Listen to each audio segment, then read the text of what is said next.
It's the Fulhamish podcast, your independent voice of Fulham FC. My name's Sammy James. Welcome to the show. Today, a little bit of a transfer update as it looks like two Fulham stalwarts will be staying at Craven Cottage. Kenny Tete has done the ultimate U-turn and Tom Cairney might have turned down Hollywood FC to stay one more year at Craven Cottage. There's also a few other bits of transfer news. And I'm joined by George Cooper. Hello. Hi, Sammy. You good? Yeah, good, thank you. How have you been? How was your weekend? Yeah, no, it was very, very well. I've been trying my best to keep abreast of all the Fulham comings and goings. There have been some very, very juicy rumours these past few days. That are a few eyebrow raisers in there as well, which I'm sure we'll come on to. But yeah, I'm kind of at the stage now where I've had a nice little break from football and I'm just waiting for it all to get started again, essentially. 100%. Well, I'm fresh from Jack Collins' wedding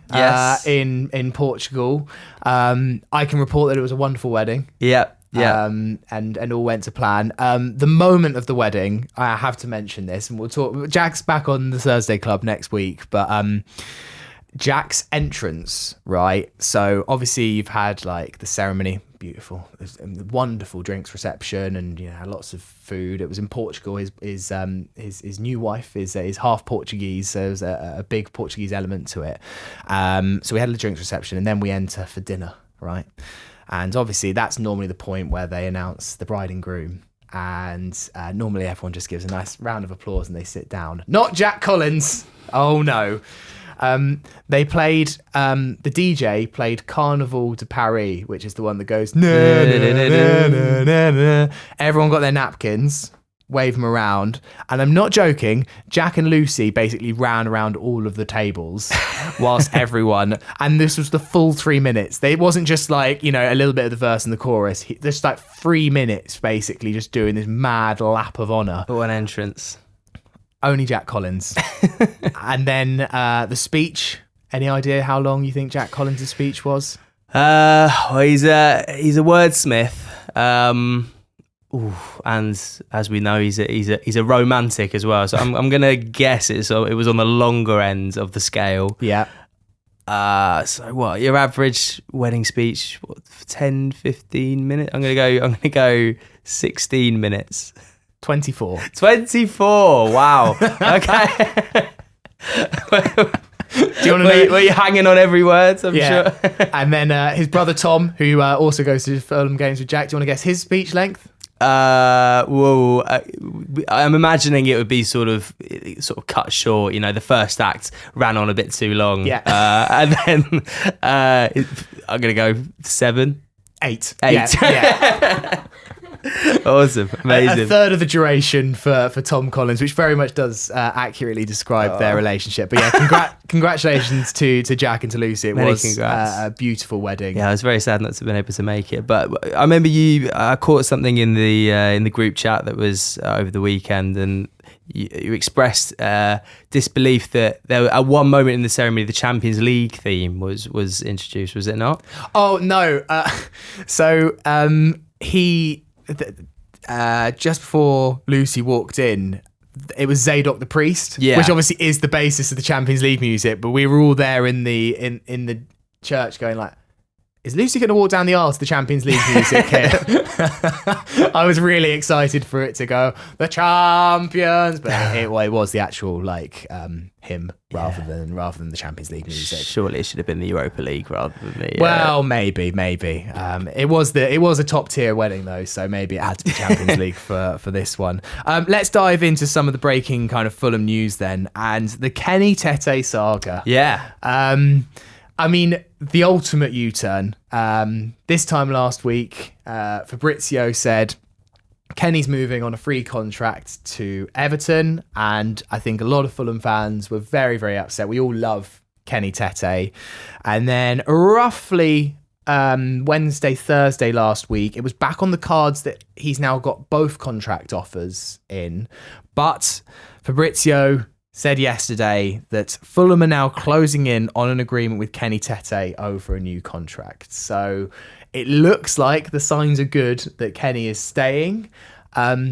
no doubt Kenny's agents will be drinking a few extra bottles of champagne for the little operation he's done, because Kenny's definitely going to be seeing some sort of nice wage increase. It's like when you threaten to leave your job because you've been offered a different one, but then you stay for the pay rise. Yeah, I mean, we've fallen victim to such tactics when we've been trying to make new hires in the past. But when you're on there, when you're the Everton in this situation, it really stings. But no, it's amazing news, and obviously Liz and Yaz spoke about this whole saga in the pod that they did last week. But I mean, we all love Kenny. I personally believe that he is one of the best one-on-one defenders in the league, let alone defenders, let alone right back. He's a really, really important member of the squad. Obviously, injuries were the only thing that I could use to perhaps justify why the team would be considering letting him go. But, hopefully that will have a bit of good luck on our side when it comes to that next season. But I think it's a really important move, and we just need that strength and depth. And if he were to leave, we'd be in a situation where we're scrambling around to find a replacement, and to not have that, I mean, I don't want to count chickens, it's not happened yet, but no, an incredibly positive move, and I don't think there's a member of the Fulham fan base who'd be saying otherwise, really. How do you feel? I think, to be honest, like, the thing with Kenny Tete is that whilst maybe if you were bringing in Kenny Tete, and Fulham were about to spend 20 million now on Kenny Tete, let's say he plays hypothetically for another club, he's 29, you're bringing him, you look at his injury record, I think you'd be saying, look, maybe a good player, but like, that's a lot of money.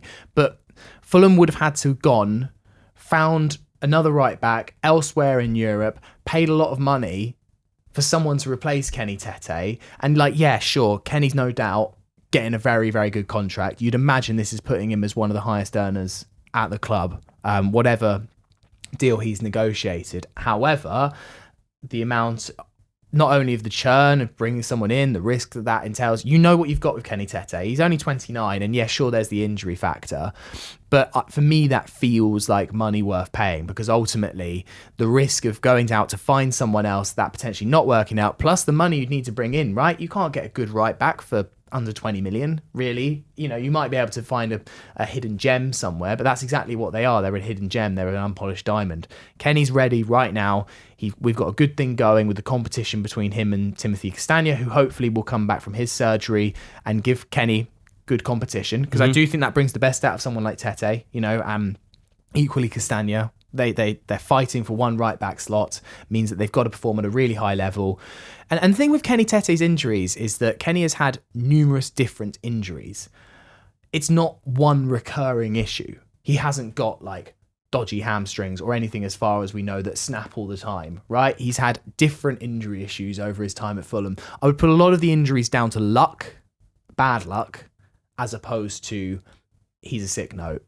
Sometimes you just are a bit unfortunate. And I do think that's more Kenny Tete's situation, rather than, he's permanently injured because one part of his body is always breaking, basically. I hear you. He's got a diverse portfolio of injuries rather than putting all of his eggs in one basket. But no, I hear what you're saying, and I guess it sort of begs the question, all the points that you just raised in terms of that we can perhaps afford to throw a little bit more money at this contract because we'd be saving from a fee. Why didn't we just offer him a more enticing contract in the first place, rather than have to go through this whole dance with him maybe going to Everton? Yeah, I guess, look, it's just business, right? You don't offer someone big money unless you have to, right? Fulham didn't feel like they had to, and Kenny Tete and his agent have been very smart, and they've used the media as well. Someone's tipping off Fabrizio, right? And it's not going to be Fulham. So someone is giving Fabrizio this information. We don't know exactly how he's getting his sources, but clearly someone is feeding him very reliable information that he was going to be going to Everton. Whether that, I doubt that would be Everton themselves either. So they've played the media very well. They've cooked up a big storm. Fulham will have seen the reaction, and that's not the main thing. It's about his impact on the team. And no doubt someone like Marco Silva, you'd imagine, will have a big say in this. Yeah. I would not be surprised if Marco was the first one on the phone to either Tony or Alistair to say, we can't let this happen. Kenny's a big part of my plans, and we've got to, how can we fix this? 100%. So I would imagine that is what's happened. I think it's great for us. I think it's been a weird dynamic between Fulham and Everton fans, because there were a lot of Everton fans who wanted to point out how much of a bigger club they are than Fulham. I think what's got lost in this debate is we all know that Everton are bigger than Fulham. But no one here, no Fulham fan in their right mind is trying to say that Everton are not a bigger... They've never been relegated. They've won countless trophies. All of us are fully aware of how big a club Everton is. I think... And look, also, they've got some exciting times, right? They've been taken over. They've got the new stadium. They seem to be relatively stable under David Moyes. They look like they are moving in the right direction. However, the ridiculousness of some Everton fans to say that it matters to Kenny Tete what Everton won decades ago, it doesn't come into it. If you're a modern professional footballer, like, sure, I'm sure Kenny Tete would have been excited to go to a club like Everton, and a big grand club and a fancy new stadium and an exciting a good manager and an exciting team that looks to be going places, sure. But footballers care about the here and now, really. Like, sure, okay, some clubs have that allure, and you see Manchester United and someone like Brian Mbeumo who wants to move to Manchester United because he's a Manchester United fan, and the glory days of Manchester United do still hold true just about. If United go through another 20 years of not winning a trophy, eventually that allure is going to fade, and that's not going to be the draw to clubs anymore. Players want to win trophies and play for the best teams here and now, who have got the best chance of giving me success or giving me the money that I want. I found the ridiculousness of saying, like, it's obvious that Kenny Tete would move from from Fulham to Everton because Everton's a big team and you won trophies. I found that absolute nonsense. No, I would have to agree. There's so many more elements to wanting to join a football club rather than just the size of the fan base or the history.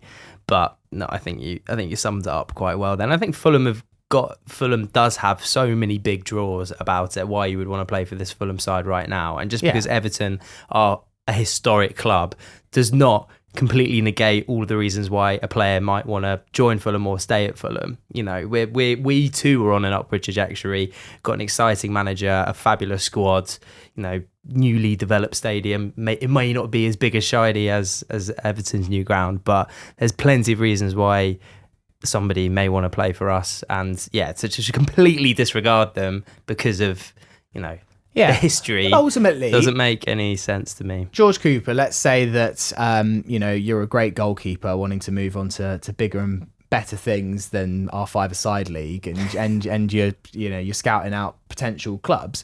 Would you move to Bournemouth or would you move to Sheffield Wednesday? I would.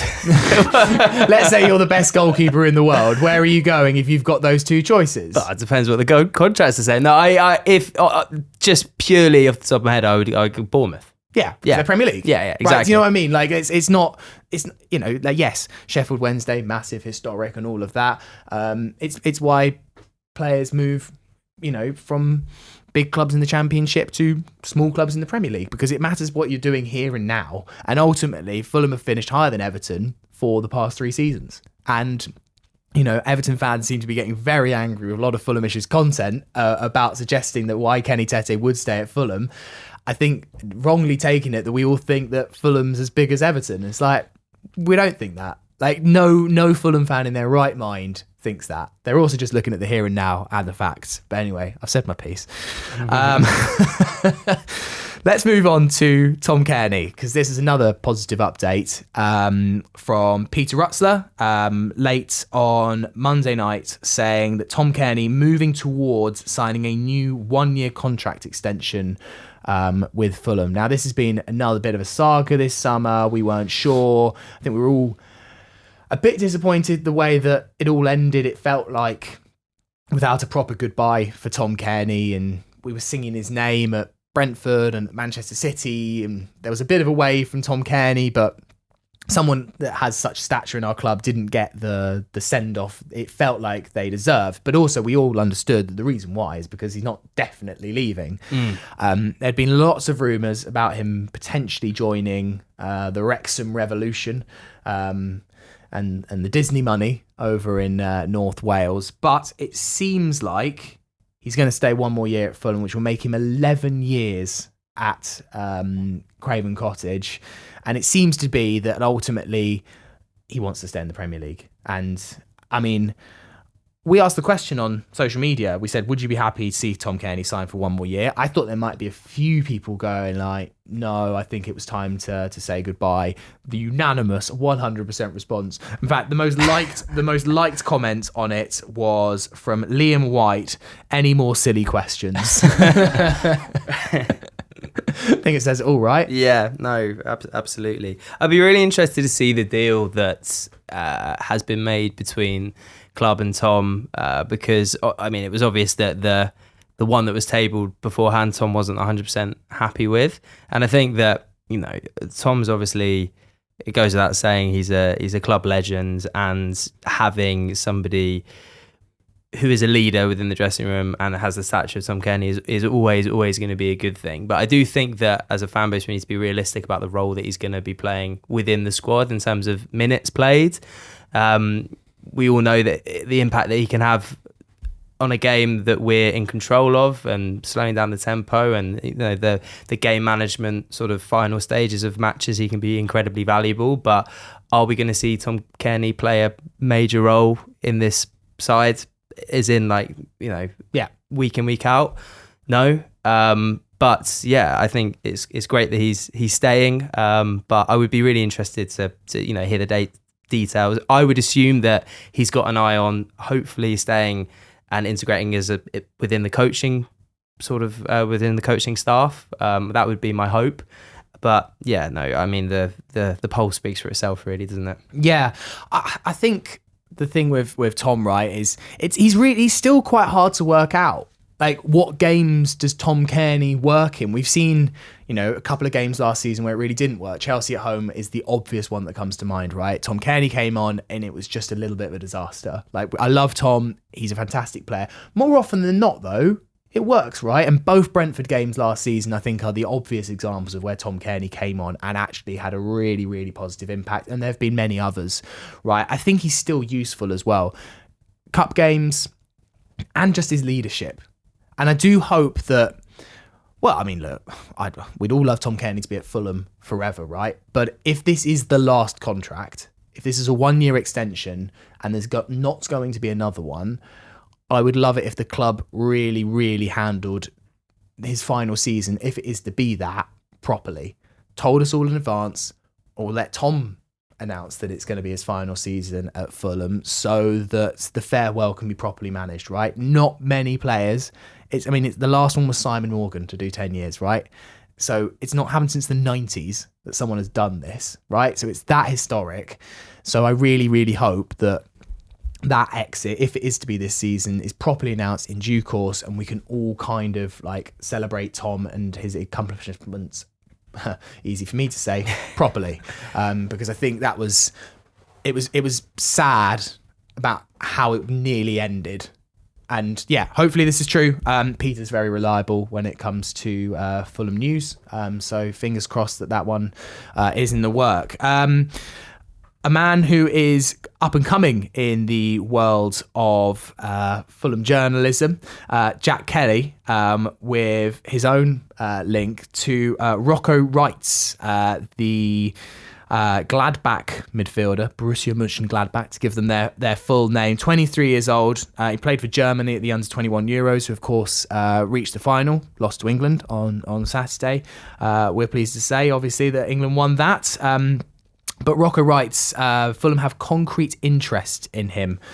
So Florian Plettenberg from Sky Germany kind of reposted Jack's work and said, yes, this is true, this is genuine. So massive congratulations to Jack for the work and finding out about this. This is very much not one that's definitely happening. Florian Plettenberg even said there are many inquiries on the table and his future is open. His contract is until 2028, so he's still got a number of years remaining. I think interesting thing here, George, is, and I wouldn't say that I've got a huge amount of experience on rights, and be interesting to hear what Jack has to say on this next week when he returns on the Thursday Club, if that interest is still valid. But I think this feels like a bit of a shift away, if this is a rumour that goes through, from Fulham's general transfer policy, right? We know we tend to go for slightly older, slightly more experienced names, it feels like, in recent years. There have been a few notable exceptions. Someone like Jorge Cuenca was a bit of an unknown quantity who came in last year. But that's I think I'd be pleased to see a little injection of youth in our squad, if nothing else, because it does feel sometimes we are constantly going for that kind of older player, which is great for the here and now, but it'd be nice to have a few more players for Fulham that can grow into this side, and it seems like this Rocco Reitz might be one of those. Also incredibly highly regarded from what I've heard. West Ham, Brighton also interested, and we know Brighton's transfer policy, they do great things. They do the sort of like buy young, long contract model. So no, it's exciting. And he's got a from what I can see, £17 million release clause, which is high for a player of his age. 4 Champions League clubs that will come in next July. So Borussia Mönchengladbach obviously regard him incredibly highly, and he's a hot young European prospect. Who wouldn't want a player like this? Again, like you, I haven't seen him play an awful lot, so I can't speak much of the sort of style of play that he is, but yeah, I think that he sounds great. Also a very cool name as well. So it's always a bonus. Passes the cool name test. Yeah. But no, I'm excited to hit up the YouTube compilations and learn a little bit more about him. But no, this is definitely a rumour that's worth getting a little bit excited about, I would say. Yeah, and one confirmed transfer sadly out, and I am genuinely sad that this has happened, is Callum Osmand, who has gone to Celtic. We talked about this a few weeks ago. I think Jack gave a very compelling case about how Fulham have potentially mismanaged the Callum Osmand situation, not given him minutes when potentially towards the end of the season there was chances for him to be included in the squad when we had injuries to our forward line. I partially see this as just slightly life of having academy. Sometimes it works out, sometimes they get pinched, sometimes you pinch other clubs' talents, right? And Fulham have certainly profited from getting in good youngsters from other clubs at other points. It does just seem a shame though when it was someone on the verge of potentially becoming a Fulham star, just at that point where you're like, you could almost reach out and grab it, and you're like, damn it, gone to Celtic. Yeah, we've seen it before with Celtic as well. Obviously, Matt O'Reilly, they're a very enticing club. They've obviously got scouts looking at our academy. They know that we are very good at producing these players, and it's very sad to see happen. It's just like another young striker. Essentially, it's like they're incredibly valuable, and I don't know what the terms were, but it was obviously growing. Increasingly unsettled with his lack of experience that was coming in. It's just one of those things, isn't it? But I hope all the best for him, but I've got a horrible feeling that this is going to be one that we'll look back on in 5 years' time and think, oh, what could have been? But I guess we'll see how it goes for him. All right. Well, look, we promised it would be quite a quick podcast today. Only a few bits and bobs of rumours in the last few days. But, we will have another episode this week, which a little bit of an announcement for us. Let's put it that way. It's all exciting. It's all good. But, there'll be another episode of Fulhamish out later in the week. George, thank you very much. Thank you. All right. Whites. See you next time. Thanks very much for watching. Thank you very much for listening, and see you soon. You Whites.